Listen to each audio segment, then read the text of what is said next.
Ladies and gentlemen, children of all ages, Poddywood Entertainment, in association with the Last Jedi Sewage Company, is proud to present the championship fight for the ages. In the red corner, weighing 56 stone, he's mean, he's keen, he's got his comfortable slippers on, it's Steve Doner-Kebab Hester. And in the blue corner, clocking in at 18 feet tall while in his stocking feet, the writer, the fighter, the don't give a shiter, Andrew Roger Dodger Carson. Did anyone ever tell you when you do that, you sound like the guy who does the commentary on Round the Bend? Round the Bend? What, you mean the that kids puppet TV show from way back in the 80s? You know the guy who does the voiceover for Wee Man and the Masters of the Looniverse? Oh, geez, yes. You sounded just like him. I'm sure you were going for Michael Buffer. Yeah, that was my intention. Or Michael Bufford, in this case. Well, we've seen how much plastic surgery he's had, but, you know, he's very litigious, so we can't go too far with that one. Oh, Michael, oh, look, I pressed record this time. I put so much effort into that about 30 seconds ago and then completely forgot to press record. I love fighting out of the red corner, Mr. Oh, shit, I forgot to press record. By the way, Andrew Roger Carson fighting out of the blue corner, apparently. Yes. I really want it to be the red corner. I want it to be the Russian. Well, like I say, I've got a red t-shirt on. But no one can see that. I've got a blue jumper on. But yeah, well, there you go. So it's all worked out well. You know, and there's no need to rock the boat. And speaking of rocking... Don't you mean shocking? Jesus. Oh, my God. Yeah, come on. Been cancelled yet. Oh, God.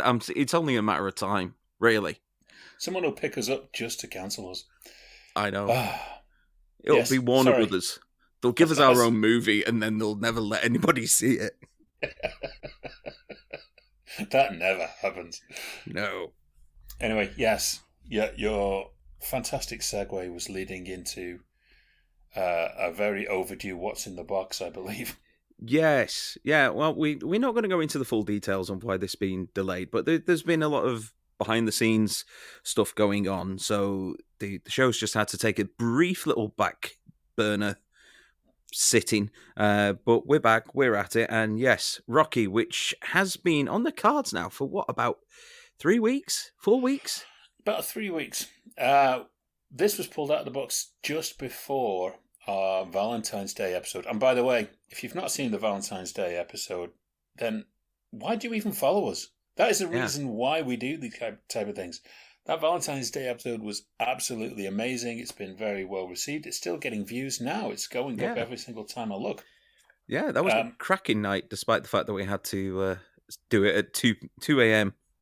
our time. Till 4:30. Yeah, Jesus. Yeah, that was a stretch, but it was worth it. So yes, we do these things for you. But yes, we did What's in the Box with Rocky. We were supposed to do that the week after the Valentine's Day episode, but unfortunately, we've just had. To be honest, I will place the blame on myself quite a lot because I think the entire setup of that Valentine's Day episode totally burned me out. Because what a lot of people don't know is, one, we were doing it over 5 different time zones. Yeah. There was Los Angeles, Oklahoma, Idaho. There was someone, was it Ellen that was in, is it Toronto? Toronto, yeah. Bulgaria and ourselves. Yeah. And leading up to that week, we had people who'd confirmed, then I had to replace people because people were dropping out, literally going up to the show. So if you see the utter look of relief on my face when you watch the Valentine's Day episode, it is very genuine. Yeah. Because I was just at breaking point and I needed to take a break after it. Yeah. Gin also I've been helped. really busy. Yeah. And gin helps, yes. Yeah. But yes, let's get back to the point in hand. Rocky. Which this is one of those movies where because of how much of a cultural impact it had, I'm pretty sure that everybody out there who heard that I had not seen it at some point just suddenly just threw up their hands in complete and total despair. I know you probably did when that got Yeah. pulled out. But it's one of those movies which has never just kind of crossed into my realm. I remember it being a big thing back in the 80s when I was a little kid, but it never really appealed to me. I've never been into sports films. Never really been a massive Stallone fan, all told. I mean, I like him. I don't mind him. It's just not. I don't kind of go for his stuff. So it was never something which I wanted to actively seek out. I'm actually glad that I did, though, because Okay, that's good news. yeah, because I enjoyed it. I have a few issues with it, but overall, I enjoyed it. I like the tone of it. I like a lot of the performances. And let's not forget the fact that Stallone wrote this bloody thing. Famously, yes. Famously. And there's a long list of things that can be attributed to this movie that have just become ingrained in popular knowledge. And the catchphrases, like, "Oh, Adrian," all the rest of that has been echoed back and forth for the better part of the last 40 odd years. So we all know about that. There's things like him selling his dog. That's in kind of popular knowledge. So it was a case of, well, how does this movie actually live up to all that? And in a lot of ways it does. It's a very, very bleak movie in terms of the tone and the setting. Philadelphia in the 1970s was like a lot of places in North America in the 1970s. It was an economic slump pretty much globally. You look at the UK during that time as well, and it's a dire situation. So the Salford, yeah. Even the people of Philadelphia are like, "You're crazy." But the story is, and I have no real need to do this, but I will do for anyone else who hasn't seen it, as you have a fighter, a boxer called Rocky Balboa, the Italian Stallion, the Italian Stallion. No idea why they pronounce it like that, but anyway. Yes, don't Google Sylvester Stallone Italian Stallion. You'll get a completely different movie. No. Yes, I'm sure his mama will be proud. Did she do some as well? I'm sure Jackie Stallone did porn as well. Well, if not, we'll find out from her lawyers soon enough. It probably will do. But yeah, he's pretty much on the edge of being washed up. He's entering his 30s, and he gets, through just sheer random chance, the opportunity to go toe-to-toe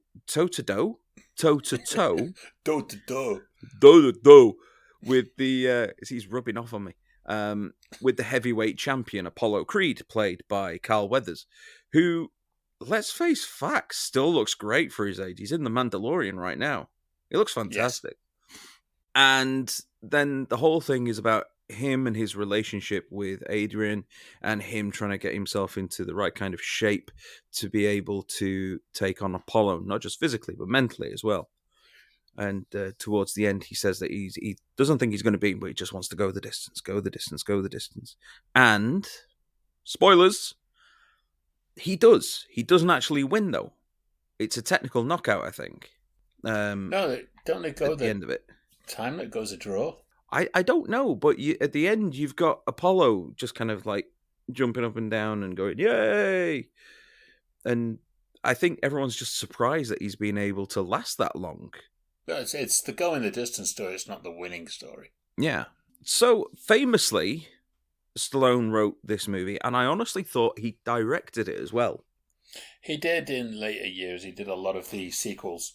Yeah, I can't remember the name of the guy who actually said that he was directing it. John Giovilson? That might be it, yeah.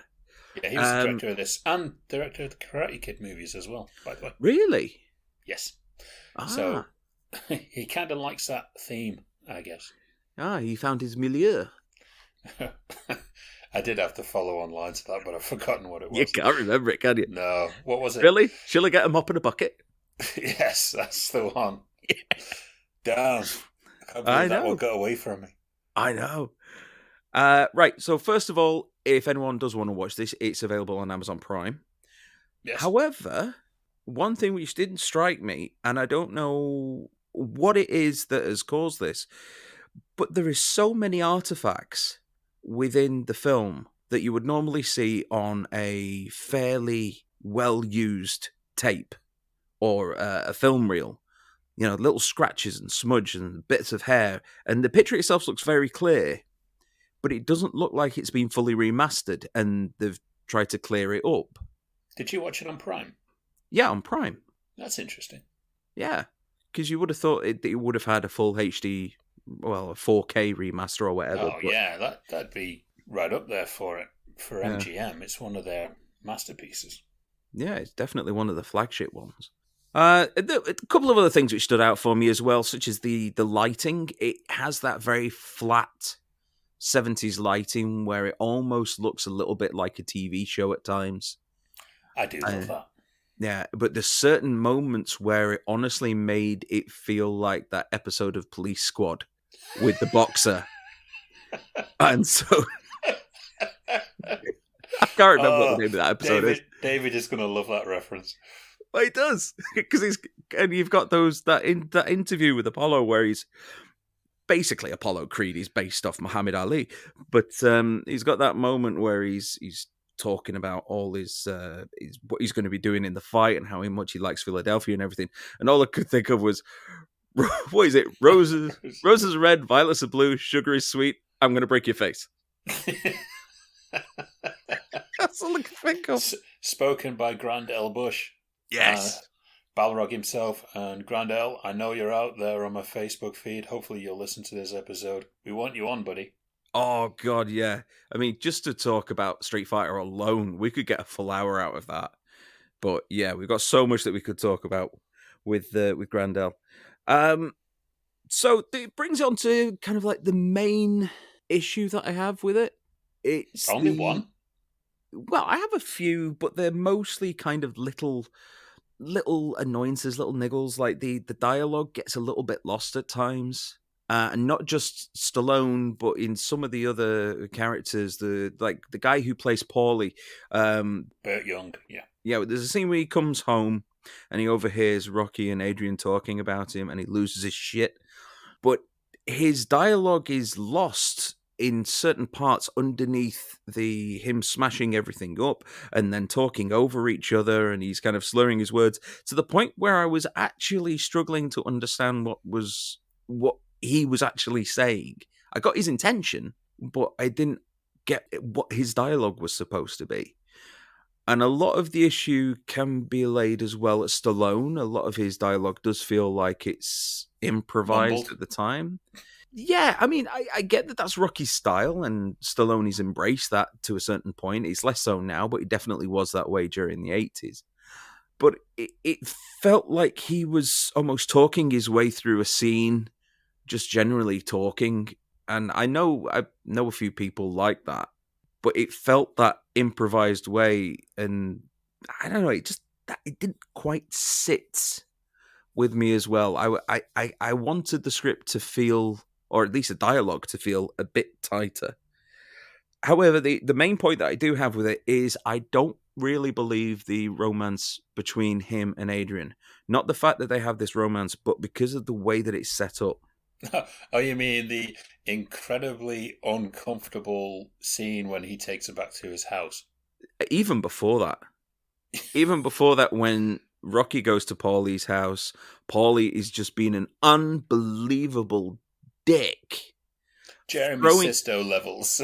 Yeah, he's throwing a turkey out. He's basically pimping out his sister to his best friend, and then they go on the date. And the date's, he's quite sweet. And then he takes her back to his apartment, and they make out. But it's so creepy. It's so kind of almost. I don't know. It's said in a number of times that she is, and I am quoting from the film here, that she is retarded. But then she says herself that she has too many thoughts in her head, and she's kind of very, very shy because of that. And it does feel almost like he's taking advantage of someone who is handicapped. Yeah, that's It's actually interesting. When you see the sequels, that's kind of completely brushed off in a way, and she's more, well, basically just like a regular performance. So it's yeah. only really the first one where that really kind of is honed on. It gets very uncomfortable to see Yeah, that. it does. It, That was one of the things I had.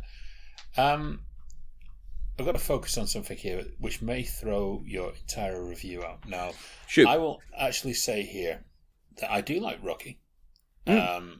I'm not such a fan of the others. I think it was milked far too much until probably 2006 Rocky Balboa. I would go on to say that that is just as great. Yeah, I have heard that it was a series of diminishing returns Yeah, yeah. right up It got to until number then. 5, and it was like, yeah, that's the end. But no, Yeah. 2006 came along, and now you've got Creed. We're just about to expect Creed 3 to be released, Hmm. which I've been impressed with Creed so far. 1 and 2. I'm looking out for number 3. Yet again, I've not had the pleasure, but They'll be in the box. They'll be in the box. going But slightly off topic, Jonathan Majors he's doing well at the moment, isn't he?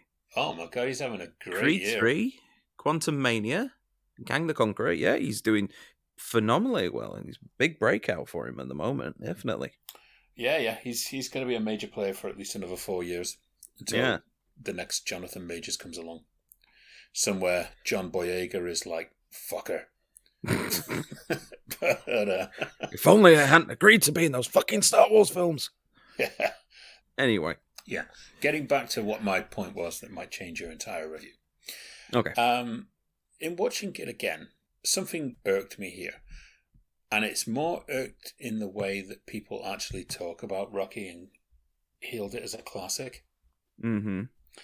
And it's the way that it's like, oh, this down and out fighter works his way up to, face the champion of the world. He doesn't. No, it's bullshit. It's a movie about dumb luck. He wins the fight via a lottery. Yeah.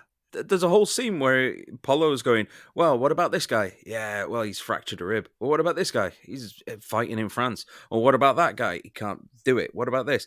And then he comes up with the idea to just pick just a random fighter out of a book. Yeah.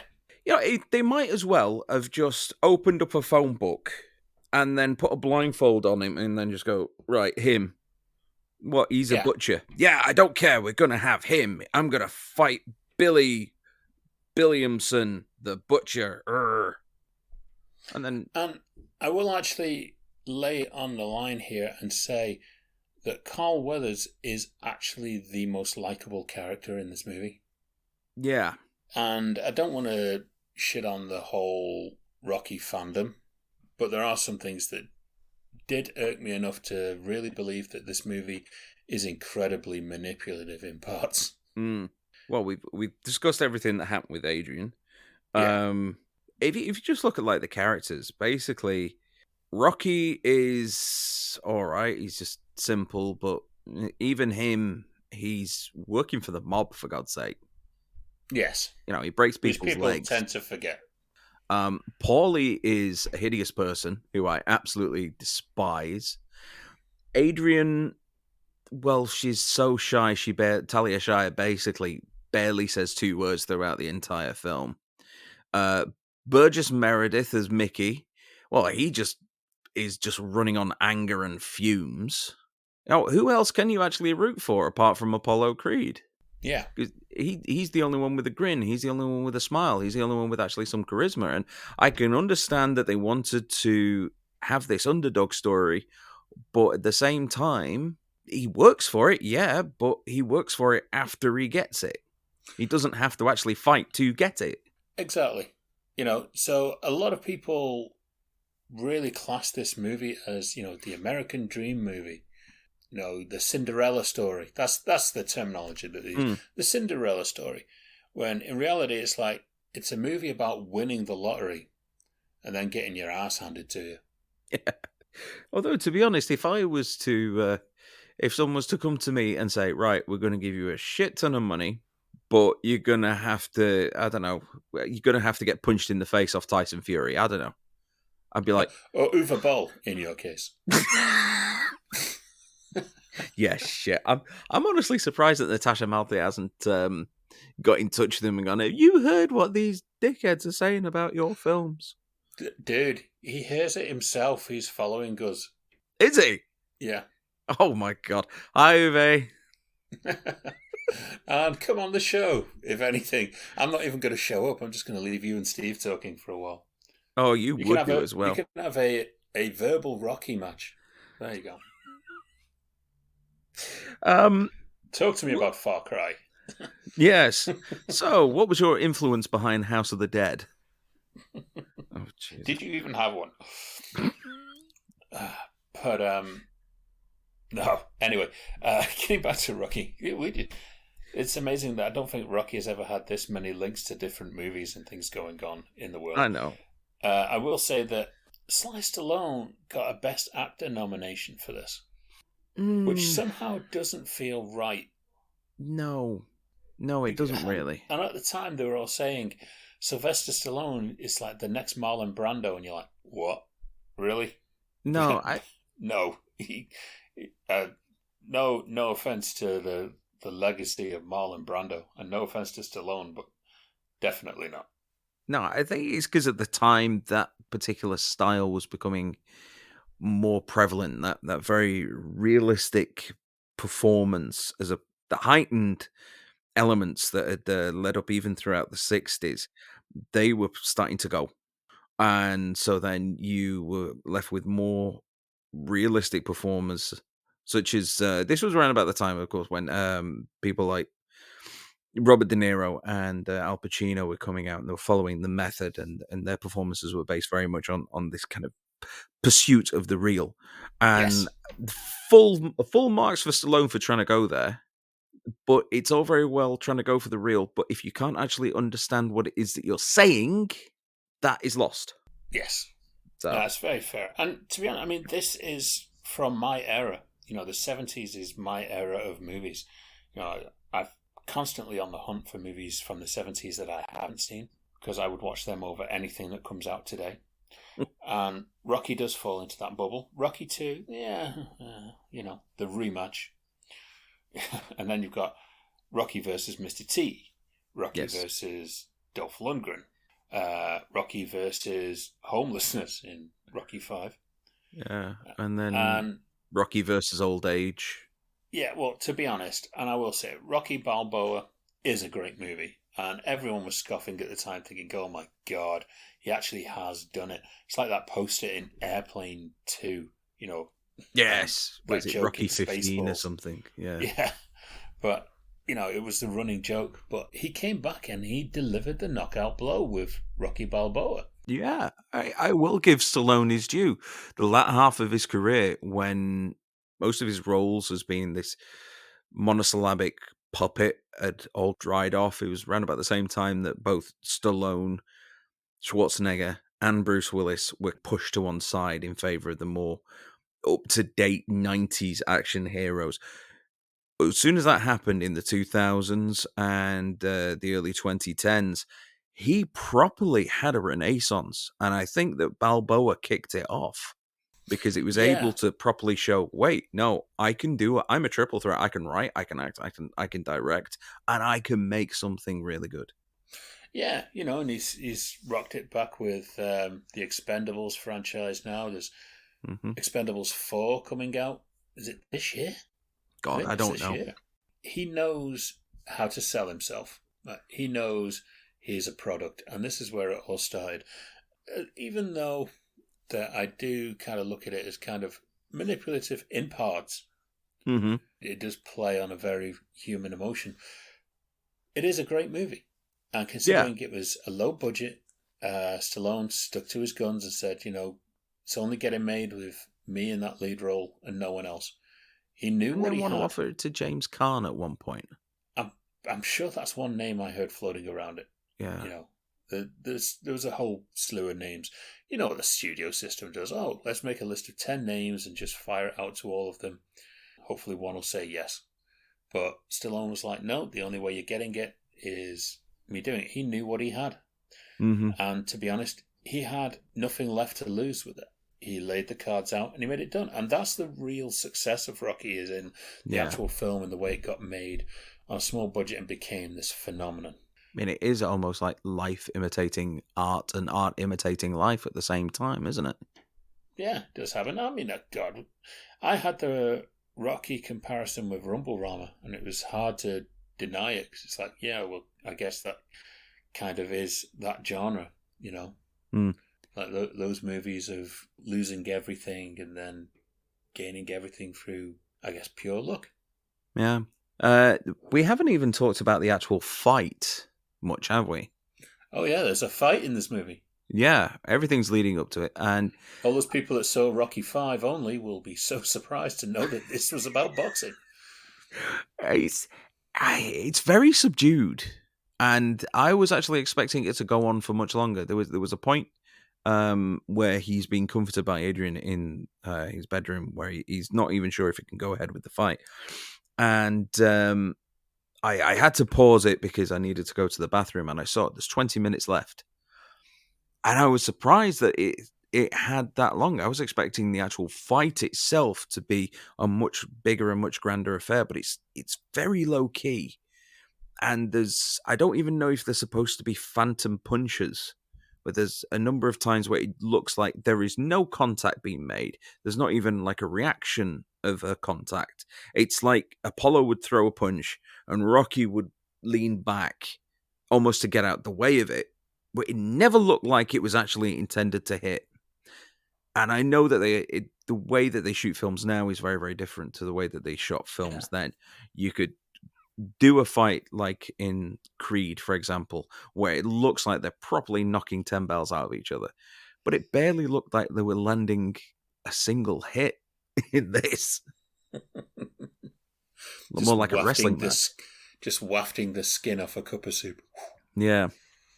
Yeah, I know. To be honest, I've always thought sometimes you kind of get short-handed in the actual fights in the Rocky movies. I would love to see an actual boxing movie that starts, and tells a story throughout the 10 rounds, 12 rounds, whatever it is, and goes like a full real-time fight, but with a story set between the rounds. That'd be awesome to do. And very cheap to do. In fact, I'm trademarking it now. No one else can do it. I said it here first, and I'm writing it tomorrow. So by the time this writes, I'll be up to round 10. So go fuck yourselves.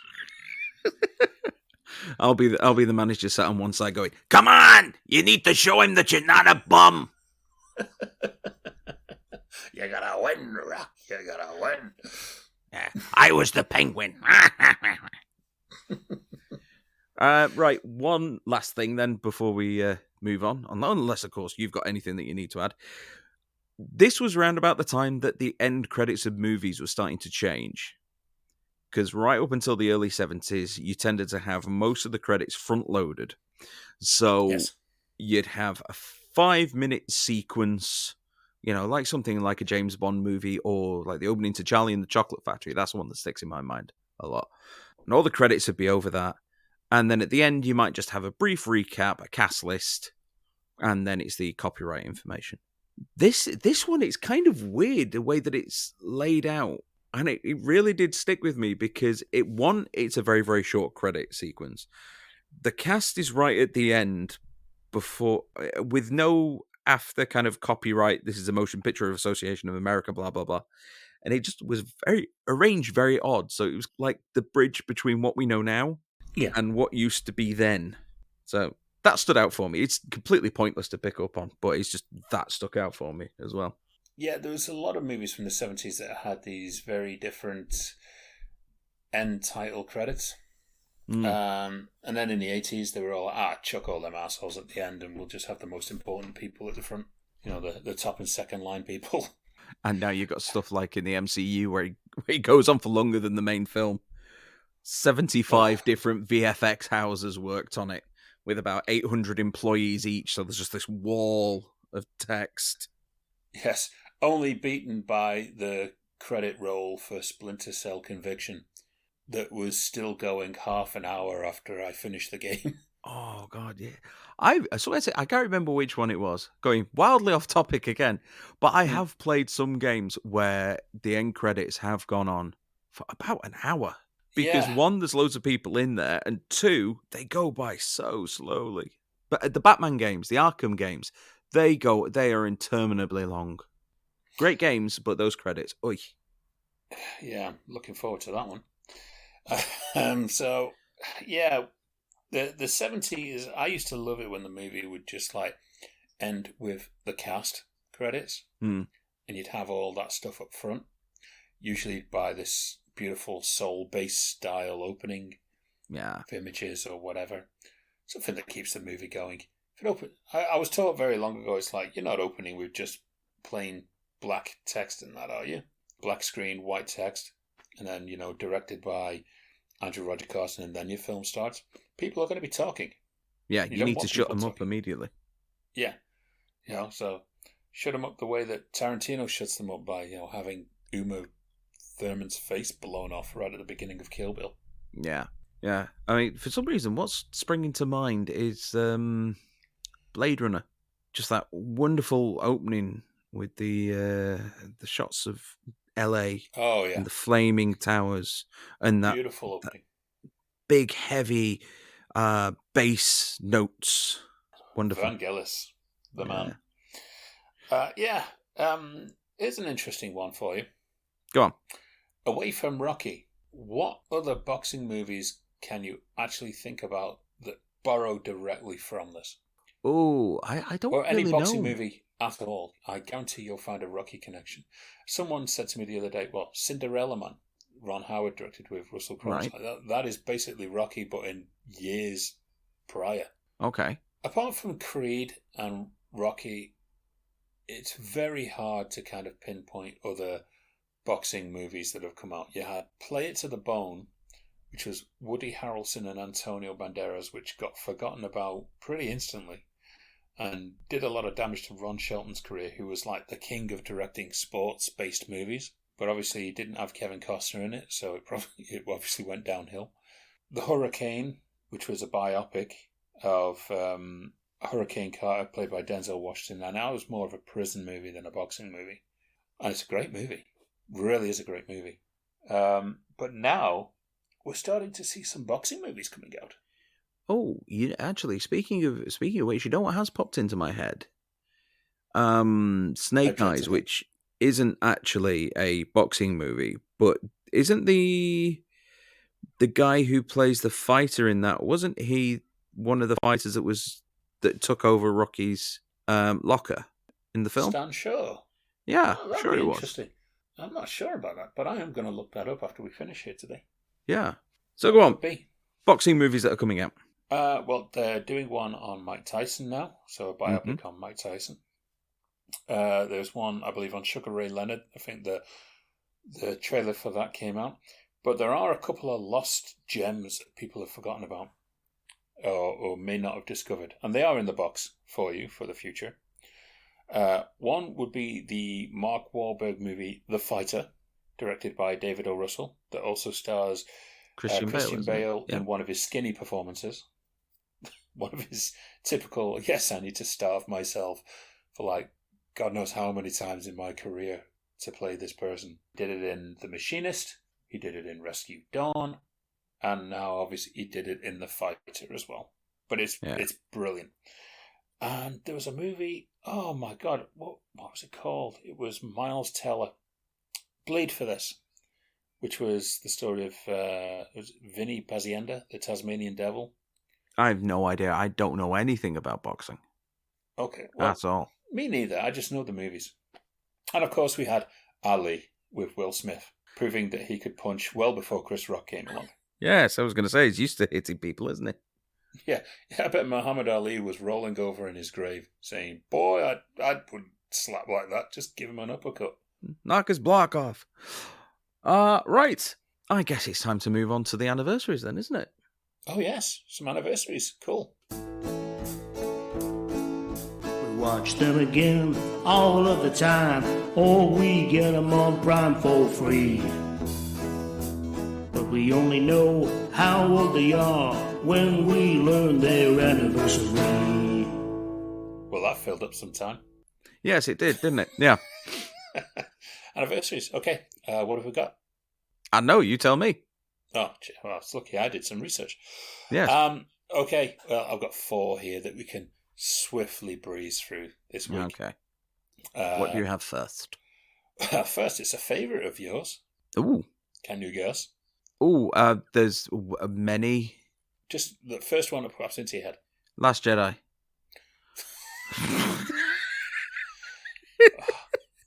It was Twice a in one lie episode, all folks. along. No, Yeah. I mean an actual favourite of yours. An actual favourite of mine. Lord of the Rings. No. Okay. I'll give you the year. 1988. 88. Oh no, Batman was 89. Die Hard? No. Yeah. Die Hard? No, it wasn't Die Hard. Can you believe, Steve, Yeah. that this week in 1988, and remember, we're hot in the period where studios would dump movies they believed were going to bomb. Thanks for that, Bill. I look forward to February every year now. Bloodsport was released. Oh, yes. This is a guilty pleasure, this one, most definitely. Frank Dukes! As in, put up your Dukes, man. Yeah, it's so bad. Apart from Forrest Whitaker and the other FBI guy, I don't think there is actually a no. There's the meathead. I can't remember the character. Gibb. That's it. Yeah, Ray Jackson. yeah. You just have this wall of people who in this movie who I don't ever think have seen the inside of an actor's studio in their life. No. A theatre, anything. I mean, I'm glad that Forrest completely owns this movie. Really does. You know, the signs were there. Yeah. Like he could not do a bad performance if he tried. But this one, he surely tried and still failed to do a terrible performance. You know, he was the most believable one in it. I know. Bloodsport, jeez, I remember when I first saw this, when it came out on VHS, every single kid thought it was so cool. And nowadays, every single kid who saw it when it was so cool is saying... Realizes how terrible it is. Terrible. But it's so terrible, it's brilliant. It is. Oh my God. The worst thing... There are many standouts for the worst performance in this movie, but I think the worst performance has to go to the guy that they got as the young Jean-Claude Van Damme. Oh, no question. He has been ribbed any time Bloodsport has come up on any podcast. I wasn't going to steal it. What kind of a deal? Oh my God. Yeah. And the Japanese actor who was playing like the kind of mentor, he's such a reputable actor. He really was. Yeah. He was huge. No, he was good. He was good. He was actually trying to put a little bit of weight behind it. I bet he wanted to chop his head off a reel. He probably did, because he thought, oh my God, am I really acting against this guy? He probably had his lines written on his chest so that they could get the eyeline right. Well, I have a theory that's just kind of cropped up in my head. Go on. That when you look at the terrible acting of that child, he didn't actually grow up to be Van Damme. He grows up to be that GI officer who comes in to tell Van Damme. Oh, in Street Fighter? No, in Bloodsport. You know when he's doing his like kickboxing bit, and he says, "Oh, the general would like to see you." He said, "Can I get a shower first?" But that guy's acting was on a par with that child. Well, you can't even really call him a child. I mean, he must have been, what, about 16 or so? He looked around about that age to me. Yeah. He didn't look like a kid. Yeah. I always say when, Van Damme's being, like, tortured and stretched and, properly stretched out by this old guy. Because this is supposed to be like an American neighborhood. What right? kind of a deal? Well, I'm going to stretch you out. Yeah. Warning sign. Straight away.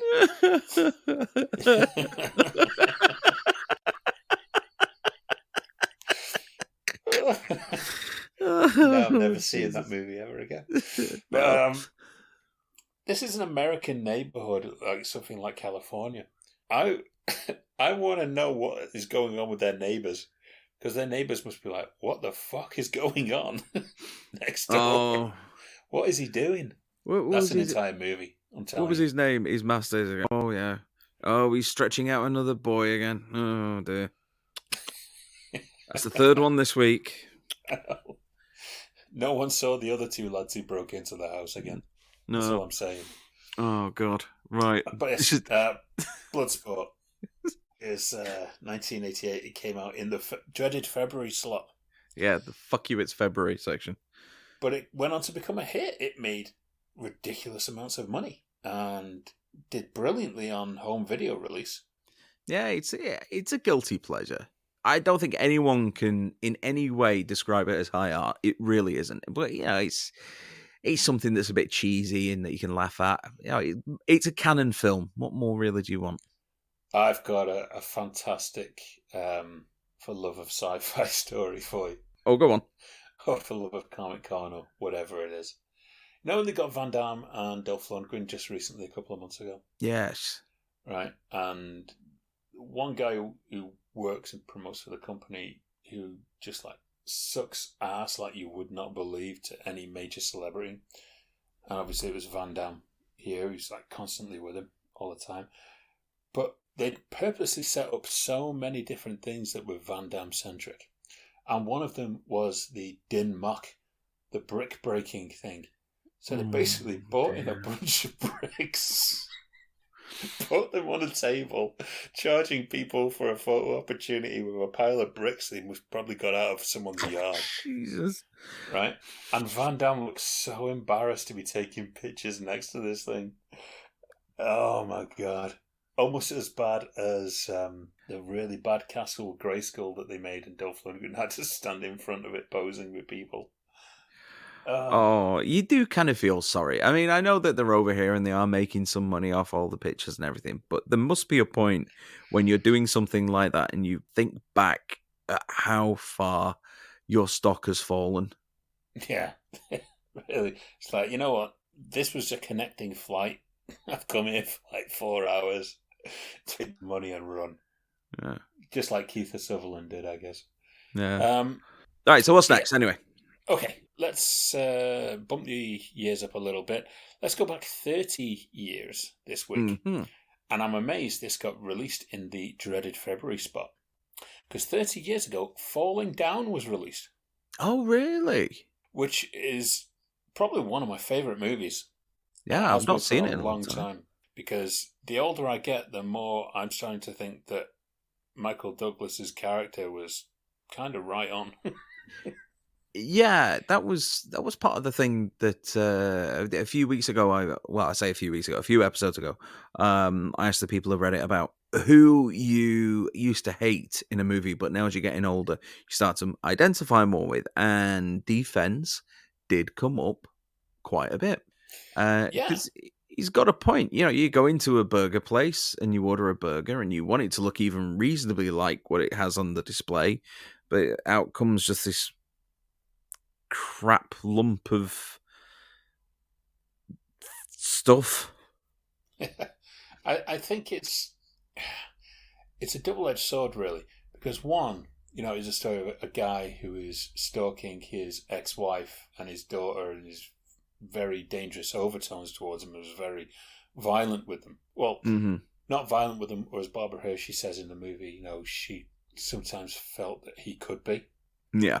Right, so it doesn't actually make him out to be this horrible woman-beating, child-beating person, because he wasn't. He was just very unhinged. And then you juxtapose that with the very real thoughts that we all have towards everyday life. Yes. That this guy is just able to, like, bring out with joyful abandon, you know, with every interaction with a person, whether it's the bum in the park asking him for change to get home, and how many of us have witnessed one of those people who's just like, oh, I need money for the train home. It's like, well, how did you get here? Why did you come here? I had one of those when I used to work in Manchester, and I think I've mentioned it on the show before. But I was on my lunch, and I just popped out to grab a sandwich, and was walking back up to the shop where I worked, and there was a guy there going, "Excuse me, mate, oh, I've had my wallet stolen, and my car nicked, and I need to get home, and can you spare some change?" He's like, "Sorry, mate, I've not got any change." Week later, to the day, I'm on my lunch. I leave the shop. He's there with the same story. Oh, I've had my wallet stolen, my car stolen. I just said, "Really? That happened last week as well?" And he just went, piss off, you fucking dead. And then stomped off. I would have said, yeah, you know what? It's a shame. They've probably sold your wallet and your car for drugs. Yeah. It's what you were going to do as well, weren't it? Yeah. But I love falling down. I really do. But there's always one memory of falling down that sticks with me, because obviously I saw this on home video, and it was rented, so I was able to watch it the next morning, because my parents would watch a movie, and if they're like, "Oh yeah, he's all right, you can watch that," so like, "Okay, yeah, you can watch it if you want to watch it." So I was watching it with my friend Lee. Lee Ty Hunter was his name. I was watching it in my living room. Hi Lee. I know you're out there somewhere. Watching it in my living room, and my nan comes round. So, at the worst possible timing in the world, right? Because we're watching it, and it's all cool, and my nan's there talking to my mum. God bless them both. And suddenly, the scene with the Nazi in the army shop. Oh yeah, that is the scene that's in the background. And straight away, and apologies, I don't want this to offend anyone, but I'm quoting the line in the movie that Frederick Forrest, who plays the Nazi guy, shouts out, "Fucking faggots!" And you could hear the world drop. Everything. And I'm like, oh, God, that was uncomfortable. And then Frederick Forrest starts going on this tirade about black people and gay people and how defense probably enjoys getting fucked up the arse. And my nan is there in the room, turns to my mum and says, "You let him watch this stuff?" And that has always stuck in my mind to this day. And every time I see that film and that scene comes on, I'm like, oh, God. That's not a memory to keep. This has got Robert Duvall in it. Is he really letting himself down, being in such filth? I really liked him in the streets of San Francisco. Yes. But yeah, so that's my falling down street. But I do love that movie. And one thing I have found out, as you know, I love doing research into locations and where stuff was shot. Yeah.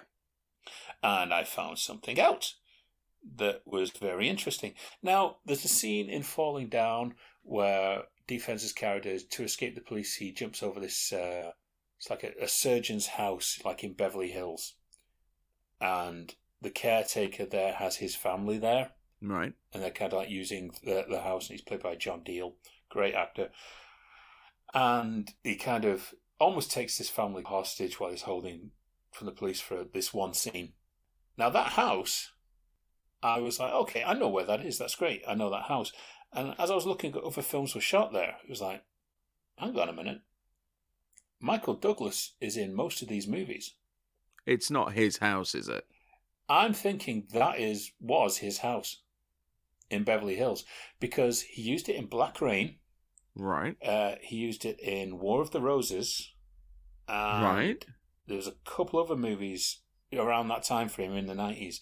A Perfect Murder, I think, was one of them as well. And that house was used, but also in movies that Michael Douglas also produced and didn't star in. So I'm like, That's got to be Michael Douglas's house in Beverly Hills at the time. He's got to have some kind of connection to it. If the same property keeps coming up over and over and over again, it has to be some connection. Definitely. So, and as Black Rain and Falling Down, two of my favourite films, so it was very bizarre to see. But yeah, that's just a little bit of trivia there for you on Falling Down. 30 years old this week. Okay, what do we have next? Well, this would be an interesting one to hear from Mr. Mirish, because Mr. Mirish was working with Joel Silver around the time. 20 years ago this week, Jet Li's I guess, third big Hollywood movie, Cradle to the Grave, was released. Ah, yeah, I haven't seen this one. I am aware of it. Don't know much about it. It didn't So do as well as Romeo Must Die, and I don't right. think a lot of movies can, because Romeo Must Die is amazing. I really did love that movie because it was just Romeo and Juliet in a martial arts movie with Jet Li. You know, it's a great movie. It really is a great movie. Cradle to the Grave. I mean, it had some great talent in it. The late DMX was Jet Li's kind of what's the word? Co-star. Yeah, Or co-star, because they weren't exactly partners or anything, but I no. guess they kind of became partners in it a bit. He's his Damon Wayans to his Bruce Willis, put it that way. Right. You know, you had Mark Dacascos. We need more Mark Dacascos in the world. We really do. Because he plays the main villain in it. And I remember seeing it, like, thank God, you know, someone is actually using Mark Dacascos, you know, for his talents, who is an amazing martial artist, amazing cook as well. He did a chef show, strangely enough. And the last time we may have seen him on the big screen, he was in the last John Wick film, John Wick Right. Chapter 3, as the guy hunting him down. And has an amazing fight with him. Mark Dacascos you might have seen in Only the Strong, which I believe was his debut movie, which was basically Dead Poets Society with people kicking each other in the face. That's the only way I can explain it. It's Dangerous Minds with martial arts. A slight detour, but you were saying about he's a martial artist, but he's also got a cooking show. Yeah. I found out a really interesting little nugget of information today that former LA Lakers professional basketball player Kareem Abdul-Jabbar, yes, who was himself a martial artist as well. He studied Jeet Kune Do under Bruce Lee. as you can see in Game of Death. Yes. Yeah. Apparently, he wrote a Sherlock Holmes novel. Really? Really? I just found that out today. That is such like a weird amalgamation of things to come together. But yeah, so it just goes to prove that you never really can tell exactly what some people are really, really passionate about. You could have asked me to list 5,000 different things that could have been the answer, and I wouldn't have got that. Yeah. Weird, isn't it? Yeah, that's very weird. I don't know if I'll ever recover from that one. No. Cradle to the Grave, I would be hard-pressed to say that I fully remember it. The only thing that I really remember is there is a chase on ATVs. Jet Li, this was kind of around the time he'd had his big hurrah, you know, his Chinese career, Lethal Weapon 4, Romeo Must Die, Kiss of the Dragon, which I still think is an amazing movie. Pretty sure I did something else within that time frame as well. Was the one around about that time? Or was that one? Yeah, the one was. I think it was before this. So I think that was 2001. I'd forgotten about that. Well done. Oh, thank you very much. See, I'm good for something. Yeah, and then Cradle to the Grave. I don't know if Cradle to the Grave was a hit or not for Warner Brothers and Joel Silver. I'll have to ask Bill. But I think Jet Li's career started winding down. The Hollywood A-lister started winding down from there. But Kiss of the Dragon is still an amazing movie, and Romeo Must Die is still the greatest thing that Jet Li has done in America. But yes, Cradle to the Grave was dumped by Warner Brothers into the February spot. Maybe they just didn't feel it was going to do well. Who knows? Into the February sinkhole. Yes. Yeah. And do you know the funny thing is? I've just realised, and this is not by choice, all 4 of the movies were released by Warner Brothers in February. Oh. So yeah. I don't know if that's their month. Because even though Bloodsport was Canon Films was being released by Warner Brothers in the UK. So it was actually classed as a Warner Bros. Movie. Falling Down obviously was. Cradle to the Grave through Joel Silver's was a February release. And now our last one, 10 years ago this week, Legendary Pictures, through Warner Brothers, released Jack the Giant Slayer. No, I've not seen this one. I remember the posters, but Yeah. it was a time when you had all these dark reimaginings of fairy tales. You had Oz the Great and Powerful. I think this was about the time that you had Maleficent, and then there was Hansel and Gretel Witch Hunters, Snow yeah. White and the Huntsman. But Yeah. you know, before Disney started remaking all their shit, we were having the real sadistic. Was Brothers Grimm round about this time as well? No, that was years before. That was like 2005, I think. I like that. But yeah, 10 years ago, Jack the Giant Slayer. I am going to go on record here. I freaking love this movie. I really did. Now, this was one of those movies that was, I believe, victim of the reshoots. That they said, "Oh, we're doing this conversion to 3D." It's like, nah, that's reshoots, mate. Don't G.I. Joe us. We know what we're getting here. G.I. Joe, it's like, oh no, we've decided to go and convert the movie to 3D. It's like, no, you didn't. You're doing reshoots. It's just what cameras go to Louisiana to shoot 3D? Yeah, plus you can just do post-process. Yeah. No, is either good or it's Clash of the Titans, you know? Yeah. Well, you take an old film. I've got 3D versions of Terminator 2 and Predator upstairs. So yeah, that Terminator 2 one's brilliant. I've got the 3D version of that. And it really is beautiful. I haven't had a chance to actually watch it in 3D yet because my wonderful girlfriend Amanda decided that my Blu-ray player needed to have a drink of orange juice. So proper fizzed and banged as well. Oh, nice. Beautiful. So, I actually was keep teasing her about that. At one point, I did get the player and put it on the bed with a note saying, "I know what you did last October." So.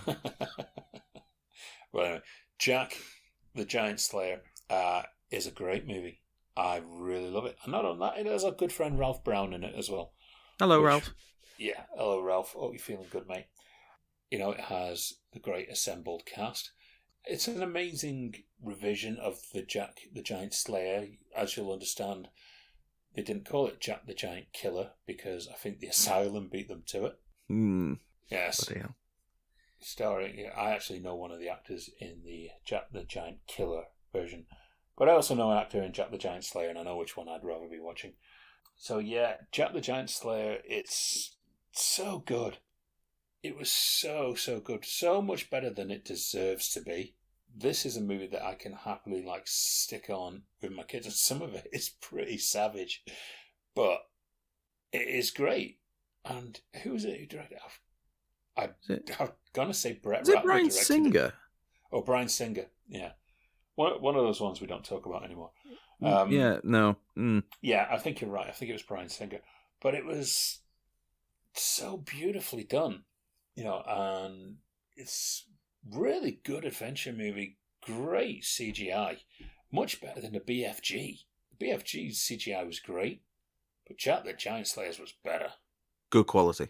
High level. Very, very high quality. This, even though it's not certified fresh, I would chuck that in the box because I fully believe it deserves to be there. And it's hard to believe it was 10 years ago. I remember going to see it and I was like, this is awesome. I don't get where all the hate is coming for it. Yeah, that wonderful period when 3D films were the thing, all kicked off by Avatar. Yes. And now Avatar 2 is making all of the money, and I still don't get why. I didn't go to see it. I've not gone to see it. I actually don't know anyone that's gone to the cinema to see that. You know, the funny thing, apart from the people that I know in the business who go and see it anyway, but I don't know anyone, regular everyday people, that actually have gone and paid money to see this movie. No.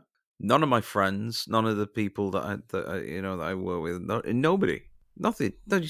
It's like the third highest grossing film in the world, but I don't know anyone that's actually paid money to go see it. No. So let us know if you went to see it. That's our challenge for the day. Yeah. But yes, I'm gonna put it to you, Jack the Giant Slayer. It's something you can watch with the kids, something you can watch without the kids. It's awesome. Go and watch it. Right.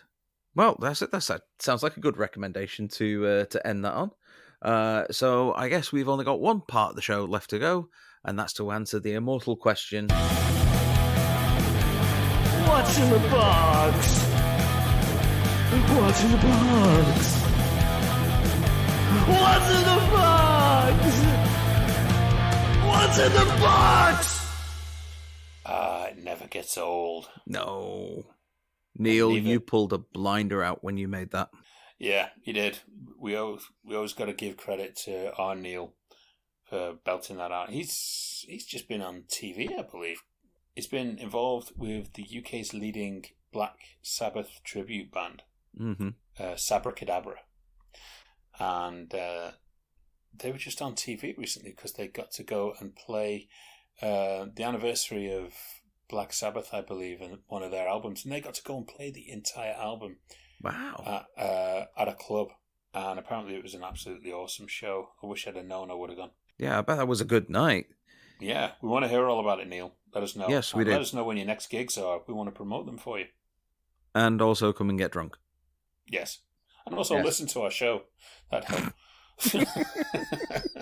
Okay, what's in the box, Steve? For those who have only just discovered us. Are we doing the positive one, or are we doing the... No, we're never doing that negative one again. Ever. Okay, the experiment is over. It was a failure. Right. Andy is going to pull out the name of a movie which is certified fresh out of a box. If I have seen it, then he's going to keep pulling out names of movies until he finds one that I haven't seen, and then I got to go away and watch that before we record our next episode. Yeah. So Very good. Very good. delve in. Bravo. Thank you. Okay, going in. Watch this be Rocky Balboa now. We're going to completely before sunrise ourselves. It'd be good though. But I think you need a bit of... I don't think I did. I wouldn't object to that. Okay, well, you're not getting it apparently. Okay. Depending if you've seen this movie. I've pulled out 3 here because that's our regular number. Have you seen, Steve, The Great Escape? Oh, God, yes. Everyone's seen The Great Escape. Oh, you'd be surprised. Yes. Okay, so you've seen The Great Escape. That's 1 down. He's going to get over that fence one of these days. Oh, speaking of Michael Douglas, have you seen Fatal Attraction? Yes, I have. Oh, that's 2. Yep. Ooh, it's going down to the wire now. It's all on this one, Steve. We've never gone further than 3. No. Could this be the time? Ooh, this could be a contender. Steve, have you seen Sweeney Todd, the Demon Barber of Fleet Street? Yes, I have. Oh my God, he's broken 3. Run 3. No way. That's awesome. Okay. Oh my God. No, we did it. We did 3 last time. We've never got to 4. We've never got past 4. Okay. All right, this is it. It's all on this one. Oh dear. Okay. Oh. But I'm feeling positive here because it's from 2007. Which is the year you mysteriously disappeared from watching any freaking movie that was made, apparently. Yeah. Okay. The movie is called Breach. It stars Chris Cooper, Ryan Felipe, Dennis Haysbert, Laura Linney. It's a thriller. I don't think you've heard it. No, I've never even heard of that one. Okay, well, the synopsis here. FBI upstart Eric O'Neill enters into a power game with his boss, Robert Hansen, an agent who was put on trial for selling secrets to the Soviet Union. Wow, we really should just completely ignore the rest of what's in the box and just concentrate solely on 2007. Because that seems to be the reliable thing. Yeah, it'll be interesting. I really want to run a poll now to see if there's any other year where you seem to have blacked out. I don't know. What was I doing at that time? I was working for CBBC. I was doing a few bits and pieces here and there, and then I lost weight. So yeah, well, probably you were busy. Yeah, but yes, Breach is your movie. Right. Okay. Well, there we go. Yeah. You can join us next week to hear about that. We don't know if we're going to have someone with us next week. We might do. One thing to say is thank you very much for joining us this week. We're glad we got this episode out. It has actually been a fun episode. Thank you very much, Steve.